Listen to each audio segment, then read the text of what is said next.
नमस्कार दोस्तों, मैं रुद्र एक बार फिर स्वागत करता हूं आप सभी का यूट्यूब चैनल योगा साथी पर, जहां पर आपको योगासन से रिलेटेड लगभग सभी जानकारी जानने को और सीखने को मिलती है। देखिए दोस्तों, जो आज की वीडियो है ये हमारी उष्ट्रासन के ऊपर होने वाली है, खासकर बिगनर्स के लिए। जैसे कि जब बिगनर्स इस आसन को परफॉर्म करने की कोशिश करते हैं तो बहुत सारी डिफिकल्टीज फेस करते हैं, जैसे कि शोल्डर में स्टिफनेस होना, जिसकी वजह से ये पूर्ण उष्ट्रासन में वो हाथों को जो है वो रोटेट करके अपने पैरों को के पास नहीं लेकर आ पाते।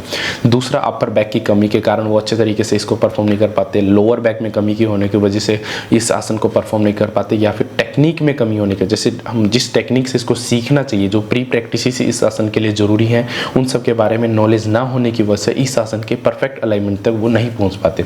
और आज की वीडियो में दोस्तों मैं 7 इस उष्ट्रासन की प्रैक्टिस को 7 अलग अलग भागों में डिवाइड करूंगा। उसको हमें सीक्वेंस में प्रैक्टिस करना है, ताकि आपकी जो अपर बेंडिंग है, शोल्डर स्टिफनेस है, लोअर है, या फिर जो भी टेक्निक की ज़रूरत हो रही है, थाई की स्ट्रेचिंग की ज़रूरत है, ये सभी चीज़ अच्छे तरीके से हो और आप उष्ट्रासन के परफेक्ट पोजीशन तक अच्छी तरीके से आप जा सके और इस आसन को एक परफेक्टली ढंग से आप परफॉर्म कर सकें। तो दोस्तों, वीडियो बहुत ज़्यादा इन्फॉर्मेटिव होने वाली है।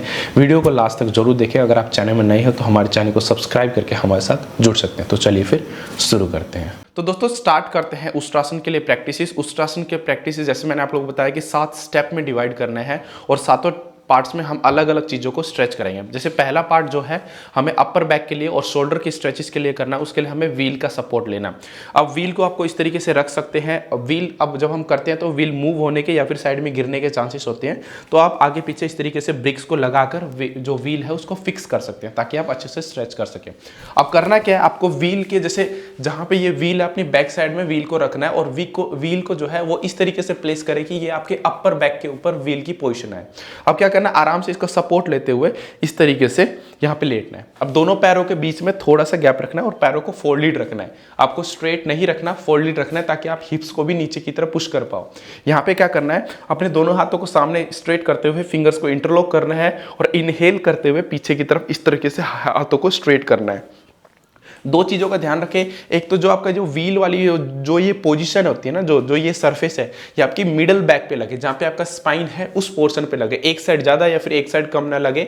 अगर जिस साइड ज़्यादा जाएगा उसी तरफ शोल्डर स्ट्रेच अच्छे से होगा, और जिस तरफ ज़्यादा नहीं जाएगा उस तरफ शोल्डर स्ट्रेच अच्छे से नहीं होगा। तो इसलिए ध्यान रखें कि जो ये व्हील है वो आपके स्पाइन के सेंटर में हो। ठीक है, आपको इस तरीके से स्पाइन के सेंटर में एडजस्ट करना है खुद को, और इस तरीके से आप सपोर्ट लेते हुए पीछे की तरफ अपने दोनों हाथों को ये स्ट्रेट करना है। आप बहुत से प्रैक्टिशनर हो सकता है कि आप डायरेक्टली जमीन को टच कर सको इस तरीके से। जो नहीं कर पाते कोई बात नहीं, आपको करना क्या है, यहाँ पे up and down, up and down, up and down, इस तरीके से आपको 20 टाइम्स करना। 1 2 3 4, और धीरे धीरे जमीन की तरफ इस तरीके से जाने की कोशिश करना है। और जब आपका 20 राउंड हो जाए उसके बाद क्या करना है, आपको 20 राउंड के बाद आपको यहाँ पे स्ट्रेच करना है और गर्दन को इस तरीके से नीचे स्ट्रेच करके यहाँ पे मेंटेन करना है। अब जितना मेंटेन करोगे उतना आपकी फ्लेक्सिबिलिटी इंक्रीज होगी। दूसरी चीज, एक चीज और ध्यान रखना है, आप जब इस पोर्शन को करते हैं तो हो सकता है कि आपका जो हिप्स है वो ऐसे लिफ्ट अप हो। ये लिफ्ट अप नहीं करना, आपको ये पैरों से पुश करके रखना है। अब जितनी अंदर आपने हिप्स को पुश करके रखोगे, अपर बॉडी और जो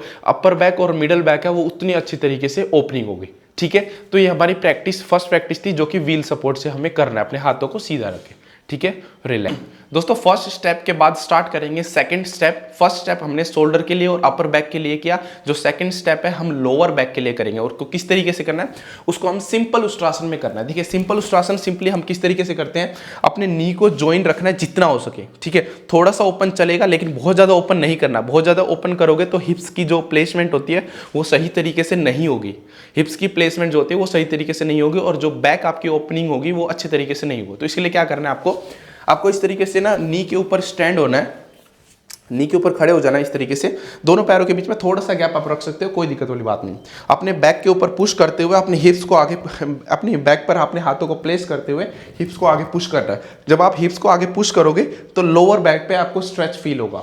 ठीक है, अगर आप डायरेक्टली करके अपने हाथों को हील्स के ऊपर इस तरीके से, देखिए अब आप ऐसे भी कर सकते हैं, ऐसे करेंगे तो स्ट्रेच कम है। तो आपने क्या करना है, अपने पाम्स को अच्छे तरीके से जो है सोल ऑफ द फीट पे हमें प्लेस करना है इस तरीके से। ओके, और दूसरे हाथ को भी प्लेस करना है। अब हमें क्या करना है, एक्सपेंड करना है चेस्ट को और हिप्स की तरफ हल्का सा पुश करना है। तो आप फील करोगे कि जो लोअर बैक है उसमें अच्छा सा स्ट्रेच जा रहा है।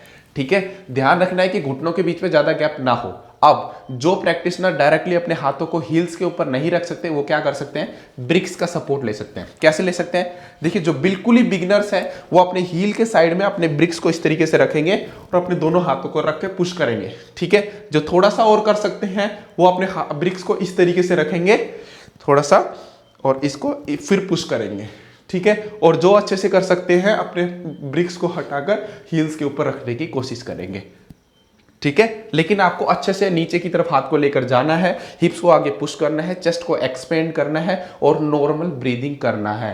जब तक आप नॉर्मल ब्रीदिंग नहीं करोगे तब तक आप फ्लेक्सिबिलिटी इंक्रीज होने में डिफिकल्टी फेस करते रहोगे, ठीक है। तो ये हमारी सेकंड प्रैक्टिस थी। दोस्तों बात करते हैं अब थर्ड प्रैक्टिस हम करेंगे कंप्लीट बैक के स्ट्रेच के लिए। देखिए अभी हमने सबसे पहले हमने किया अपर बैक के लिए, फिर हमने लोअर बैक के लिए, अब हमें कंप्लीट बैक को देना ताकि कंप्लीट अच्छे से स्ट्रेच जाए। अब उसको करना कैसे है, उसको हम प्रैक्टिस करेंगे चक्रासन की पोजिशन में। हम सिंपली लेट जाएंगे, चक्रासन हम करना है, अब हमें पुश करना है, ठीक है। अब हमें यहाँ पे क्या करना है, जो अपना हिप्स वाला रीजन है उसको पुश करेंगे तो लोअर बैक पे स्ट्रेच जाएगा और हम थोड़ा सा हाथों की तरफ आएंगे तो अपर बैक और शोल्डर खींचेगा। अगर आपको लोअर बैक में, शोल्डर में और अपर बैक में तीनों जगह अगर आपको स्ट्रेच चाहिए तो आपको दो चीज करना है। पहला अपनी हिप्स को ऊपर पुश करना है, दूसरा अपनी बॉडी वेट को जो है जितना हो सके हाथों की तरफ शिफ्ट करना है। चाहे आप अपनी लेग्स को स्ट्रेट कर लो, लेकिन इसका मतलब स्ट्रेट करने के लिए आपको ये नहीं कि आप हाथों और पैरों के बीच में ज्यादा गैप बना लोगे। जितना कम गैप होगा उतनी ज्यादा आपकी बेंडिंग होगी, ठीक है। अब पैरों के बीच में बहुत ज्यादा गैप ना रखें। जब हम चक्रासन करते हैं तो क्या करते हैं, पैरों के बीच में बहुत ज्यादा गैप रखते हैं ताकि हमें आसान हो जाएगा करना, लेकिन आपकी फ्लेक्सिबिलिटी पर कोई इंप्रूवमेंट नहीं होगा। इसलिए पैरों को क्लोज रखें। डिफिकल्ट है लेकिन आप प्रैक्टिस करते हैं कंटिन्यू तो उसका बेनिफिट आपको ज्यादा है। दूसरा, जब हम नी की पोजीशन करते हैं तो हम नी को बहुत ज्यादा बैंड करते हैं।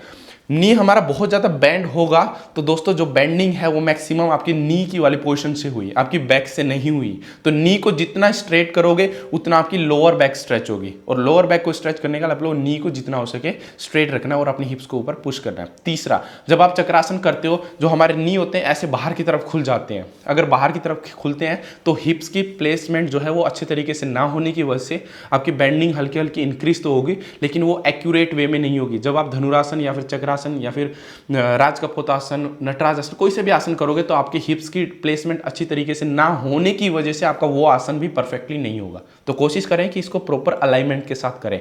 डिफिकल्टी फेस ज़्यादा होगी लेकिन अगर आप इस चीज़ को क्लियर करते हैं बार बार प्रैक्टिस करके तो आपके जो दूसरे आसन है, एडवांस आसन है, वो भी एक परफेक्ट वे में हो सकते हैं। एक बार फिर से देखते हैं कि थर्ड प्रैक्टिस को हमें किस तरीके से करना है। अपने हील्स को जितना हो सके क्लोज रखना है, अपने हाथों को जो है कान की साइड में रखना है, इनहेल करते हुए ऊपर करना है। अब यहां पे क्या करना है, दोनों हाथों को थोड़ा सा अंदर की तरफ इस तरीके से लेकर जाना है और हिप्स को ऊपर पुश करके अपनी लोअर बैक, अपर बैक और शोल्डर की तरफ स्ट्रेच देना है। इससे जो है आपको उष्ट्रासन सीखने में आसान होगा। देखिए दोस्तों, अगर आपको उष्ट्रासन सीखना है तो जो ये जितने भी ये प्री प्रैक्टिस है इनको अच्छे से परफॉर्म करना होगा तो ही आप जो है उष्ट्रासन को अच्छे से कर सकते हैं। ये नहीं होगा कि डायरेक्टली आप उष्ट्रासन ट्राई कर रहे हैं और उष्ट्रासन एक परफेक्ट वे में हो, ये इम्पॉसिबल है। इसलिए इससे पहले की जो प्री प्रैक्टिस है आपको अच्छे तरीके से करनी होगी। ये थी हमारी थर्ड प्रैक्टिस, ठीक है, रिलैक्स। तो दोस्तों स्टार्ट करते हैं फोर्थ स्टेप। अभी तक हमने 3 स्टेप में हमने अपर बैक को, लोअर बैक को और कंबाइन करके दोनों बैक को स्ट्रेच करना सीख लिया। अब हमारी बैक की ओपनिंग अच्छे से हो गई। अब हम बात करने वाले हैं कि अब टेक्निक किस तरीके से अप्लाई करें कि उष्ट्रासन हम सीख सके। सबसे पहले मैं आप लोगों को बताऊंगा वॉल सपोर्ट में, उसके बाद मैं आप लोगों को बताऊंगा ब्रिक सपोर्ट में, फिर विदाउट ब्रिक सपोर्ट में, फिर डायरेक्टली हम किस तरीके से उष्ट्रासन को सीखें, ठीक है। सबसे पहले हम बात करते हैं कि विदाउट वॉल सपोर्ट, ब्रिक्स के सपोर्ट, सिर्फ वॉल के सपोर्ट से कैसे करना है। आपको सिंपली इस तरीके से पोजिशन में आना है उष्ट्रासन के। यहाँ पे आप ब्रिक्स रख लोगे तो आपको ये पता लगेगा कि कितना डिस्टेंस में हमने टो को रखना है। अपने ब्रिक्स को इस तरीके से रखना है, ठीक है, इस तरीके से ये रखना है। आपको स्ट्रेट करके नहीं रखना, इसको थोड़ा हॉरिजॉन्टली रखना है ताकि आपको डिस्टेंस बहुत ज़्यादा भी ना हो, बहुत कम भी ना हो। अपने टोस को ले जाकर इसको टच करना है, ठीक है, टोस से टच करना है और जो टो है वो स्ट्रेच रहेंगे, एक्टिव नहीं रहेंगे, स्ट्रेच रहेंगे। अब क्या करना है, अपनी बैक पे अपने हाथों को रखना है, पुश करना है पहले। अब धीरे धीरे से अपने दीवार के ऊपर हाथों को रखना है इस तरीके से, ठीक है। यहाँ पे आपको एक रोलिंग करनी है, धीरे धीरे अपने हाथों को नीचे लेकर जाना है। एक बार नीचे की तरफ जाएंगे, एक बार स्ट्रेच करेंगे, एक बार नीचे, एक बार स्ट्रेच, एक बार नीचे, एक बार स्ट्रेच, ठीक है। स्टार्टिंग में हो सकता है कि आपके हाथ जो है वो थोड़े ऊपर रहें, कोई बात नहीं दोस्तों, आप धीरे धीरे पुश करते रहें, नीचे आते रहें, पुश करते रहें, नीचे आते रहें, पुश करते रहें, धीरे धीरे नीचे आते रहें। और इस तरीके से आप कोशिश करें कि एक बार जो है वो 90 डिग्री पे आ जाओ। जब आप बैकवर्ड बेंडिंग करो, हाथ 90 डिग्री पे आए इस तरीके से, ठीक है, 90 डिग्री पे, फिर एक बार नीचे जाना है और फिर एक बार आना है, नीचे जाना है, आना है। इस तरीके से आपको 15 से 20 बार करना है। जब आप 15 से 20 बार करेंगे तो नीचे जाकर जितना हो सके होल्डिंग करना है। जब आप होल्डिंग करते हो तो दोस्तों फ्लेक्सिबिलिटी के साथ साथ स्ट्रेंथ मिलती है। स्ट्रेंथ चाहे वो हाथों के लिए हो, चाहे वो बैक के लिए हो, और इस तरीके से स्ट्रेच करके आपको रिलैक्स करना है, ठीक है। ये हमारी 4th प्रैक्टिस थी। अब बात करते हैं दोस्तों 5th प्रैक्टिस। 5th प्रैक्टिस अब यहीं से थोड़ा सा एडवांस है। अभी हमने हाथों को यहाँ तक रखा था, अब धीरे धीरे नीचे लेकर आकर ब्रिक्स को टच करने की कोशिश करेंगे और कोशिश करेंगे कि अपनी ब्रिक्स को इस तरीके से सपोर्ट कर सकें, ठीक है। देखिए कैसे करना है। सेम डिस्टेंस पे हाथ रहेंगे, ठीक है। अपनी बैक को पुश करते हुए ये नीचे गए और धीरे धीरे धीरे यहाँ गए, यहाँ से धीरे धीरे यहाँ आए और धीरे धीरे ब्रिक्स को इस तरीके से रखा। अगर नहीं तो यहाँ रख सकते हैं। यहाँ पे हमने रखा, एक बार नीचे ऊपर, नीचे ऊपर, नीचे ऊपर, इस तरीके से आपको इसके 20 राउंड करने हैं। देखिए दोस्तों, जब आप इस पोजीशन में आएंगे, देखिए आप डायरेक्टली यहाँ से यहाँ नहीं जाएंगे। जो हमने अभी वॉल के सपोर्ट्स में किया, अभी आपने यहाँ से किया, धीरे धीरे यहाँ से करेंगे, धीरे धीरे यहाँ से करेंगे, धीरे धीरे यहाँ जाएंगे, फिर यहाँ जाएंगे, फिर आप ब्रिक्स के पास जाएंगे। ये एक धीरे धीरे जाने का टेक्निक होती है। अब मैंने ये इसलिए बताया दोस्तों क्योंकि आप जब ब्रिक्स को इस तरीके से पकड़ते हो और पुश करते हो तब आप अपनी बैक को ज़्यादा स्ट्रेच कर सकते हो। जब आप इसको पुश कर रहे हो तो बॉडी वेट को आगे ट्रांसफर करने की बजाय कंट्रोल में ट्रांसफर कीजिए। बॉडी वेट हाथों पे भी रहे, घुटनों पे भी रहे, लेकिन पुश जो है वो आगे रहे। इंटरनल प्रेशर लगाना है, बॉडी वेट को फेंक कर आगे की तरफ ज़्यादा शिफ्ट करके बहुत ज़्यादा प्रेशर नहीं लगाना, लेकिन अप एंड डाउन करना है। इस अप एंड डाउन से दो चीज़ों की बेनिफिट होगी। शोल्डर और अपर बैक अच्छे से खींचेगा। दूसरा, आप हाथों को मूवमेंट देना सीखोगे, और जब हाथों को मूवमेंट देना सीखोगे तो आप उस आसन में अपने टोज को जो है वो आप ग्रिप कर पाओगे, ठीक है। रिलैक्स। दोस्तों 5th प्रैक्टिस के बाद स्टार्ट करते हैं 6th प्रैक्टिस। 6th प्रैक्टिस में हमने रोलिंग जो है वो ब्रिक्स की हेल्प लिया, तब जाके हम रोलिंग कर पाए। अब हम विदाउट ब्रिक्स के हेल्प से हम रोलिंग करेंगे। इससे क्या होगा कि आपकी स्ट्रेंथ के साथ साथ फ्लेक्सिबिलिटी भी बढ़ेगी और आप बॉडी के मूवमेंट के साथ आप टो की तरफ बॉडी को स्ट्रेच कर पाओगे और बैक पे थोड़ा सा प्रेशर बढ़ेगा, लेकिन इससे हमारी फ्लेक्सिबिलिटी इंक्रीज होगी। कैसे करना है मैं आप लोगों को सिंपल लेट के बता देता हूँ कैसे करना है। देखिए हम इस तरीके से आराम से लेट जाएंगे, ये हम आराम से पोजीशन में आए और हम ये लेट गए, ठीक है। इस तरीके से दोनों हाथों को फोल्ड किया, हमेशा वो कान के साइड में रखेंगे इस तरीके से और इसको पुश करेंगे, ठीक है। अब यहाँ पे बहुत सारे लोगों का ग्रिप नहीं बनेगा, ये स्किड हो रहा होगा। ये प्रैक्टिस है ही इसलिए ताकि आपका स्किड ना हो। ऊपर पुश करना है, थोड़ा अंदर करना है, फिर ऊपर पुश करना है, थोड़ा अंदर करना है, फिर ऊपर पुश करना है। जब आप टो के पास पहुंच जाओ और अनेबल हो टो को पकड़ने के लिए, आप पकड़ नहीं पा रहे, तो नीचे जाके सिर को टच करने की कोशिश करना है, ऊपर आना है, नीचे जाना है, ऊपर आना है, नीचे जाना है, ऊपर आना है, और अपने बैलेंस बनाने की कोशिश करना है। यहाँ पे दोस्तों डिफिकल्टीज क्या फेस करते हैं, आप अगर उठ भी जाते हो तो आपके हाथ जो है वो स्लाइड हो रहे होते हैं। क्यों? क्योंकि आपके बीच में जो हाथों और पैरों के बीच में वो गैप ज़्यादा है और आप प्रॉपरली आप फ्रिक्शन का यूज नहीं कर पा रहे। इसको कम करने के लिए आपको क्या करना है, हाथों को थोड़ा अंदर की तरफ करना है और बॉडी को ऊपर पुश करना है। इससे क्या होगा कि जो पाम्स वाला एरिया है वो अच्छे से यहाँ पे फिक्स हो जाएगा, ठीक है। और फिक्स होगा तो आप रोलिंग भी कर पाओगे। एक बार अपने हाथों को, अगर आप जो ब्रिक्स वाली रोलिंग जो मैंने इससे पहले वाली बताई उसको अगर आप प्रॉपरली कर लोगे तो हाथों को अंदर लेकर आ पाओगे। और हाथों को अंदर लेकर आके सीखना बहुत ज़्यादा जरूरी है, तभी आप उस आसन को परफेक्ट कर सकते हो। क्योंकि आप डायरेक्टली अगर आप हाथों को नहीं पकड़ पा रहे, पैरों को नहीं पकड़ पा रहे, तो आपको मूवमेंट के थ्रू ही लेकर आना है। और वो मूवमेंट जब होगा जब आप ये 5th वाली प्रैक्टिस और 6th वाली प्रैक्टिस को रेगुलरिटी में प्रैक्टिस करोगे, ठीक है। तो आपके जो है उष्ट्रासन की तरफ आप बढ़ पाओगे। अब दोस्तों बात करते हैं 7th यानी फाइनल स्टेप, उष्ट्रासन को परफॉर्म कैसे करें। देखिए कैसे करना है, सिंपल मैं आपको दिखा देता हूं। लेट के सेम स्टेप में अपने हाथों को मूवमेंट करते हुए एंकल को पकड़ने की कोशिश करना है। अगर एंकल नहीं पकड़ में आ रहा तो इट्स ओके, टो को पकड़िए, ठीक है। देखिए सिंपल हम लेट जाएंगे इस तरीके से, दोनों हाथों को साइड में रखेंगे इस तरीके से और ऊपर पुश करेंगे, बॉडी को अंदर लेके आए फिर ऊपर पुश किया, अंदर लेके आए फिर ऊपर पुश किया। अंदर लेके आते समय हाथों को तो शरीर को थोड़ा नीचे करें ताकि मूवमेंट दे पाए। अब जैसे आपने ये टो को पकड़ लिया, अब यहाँ पे 2 जगह होल्डिंग करना है। एक बार ऊपर स्ट्रेच करके होल्डिंग करना है 10 सेकंड के लिए मैक्सिमम, हाथों को स्ट्रेट करके। एक बार नीचे के लिए, और नीचे लेके आते समय हाथों से ये इसको पकड़ना है और ये मेंटेन करना है। और इस तरीके से आपको मेंटेन करके जो है आपको होल्डिंग करना है, ठीक है।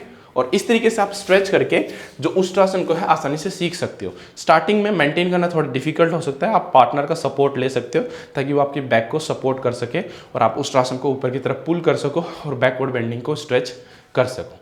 ठीक है, तो दोस्तों ये उष्ट्रासन के लिए कुछ प्रैक्टिसेस थी, टेक्निक्स थी जिनकी हेल्प से आप उष्ट्रासन को अच्छे तरीके से कर सकते हैं और बिगनर लेवल के प्रैक्टिसनर इन सभी प्रैक्टिस को करके भी अपने बैकवर्ड बेंडिंग को जो है इंटरमीडिएट लेवल की तरफ लेकर जा सकते हैं। प्रैक्टिस को अच्छे से करना, इन चीज़ों को समझ के करना, समझ के सारी चीज़ों को ध्यान रख, अलाइनमेंट्स को अगर ध्यान में रखते हुए प्रैक्टिस करते हो तो दोस्तों आपकी बैकवर्ड बेंडिंग भी एक एडवांस लेवल की तरफ अच्छे तरीके से इंक्रीज हो सकती है। हर चीज़ को प्रॉपर अलाइनमेंट में करने का तात्पर्य ये है कि दोस्तों अगर जब आप इन तरीके से करोगे तो आपकी जो एडवांस आसन के लिए बेंडिंग चाहिए होती है, जो परफेक्शन चाहिए होता है, वो भी आप आसानी से गेन कर सकते हैं। तो दोस्तों वीडियो कैसे लगी आप कमेंट करके जरूर बताओ। कमेंट में उस आसन के बारे में या फिर उस प्रैक्टिस के बारे में आप बता सकते हैं, उसके ऊपर मैं वीडियो बनाकर आपकी प्रॉब्लम को सोल्व करने की जरूर कोशिश करूंगा। जल्द मिलेंगे दोस्तों एक नई वीडियो के साथ, एक नई एनर्जी के साथ। तब तक इस वीडियो को देखते रहे, अपने सभी दोस्तों में शेयर करेंगे और लास्ट में रुद्र आपके साथ सिर्फ यही कहेगा कि give yourself pain to end the pain, because no pain no gain. जल्द मिलेंगे, धन्यवाद।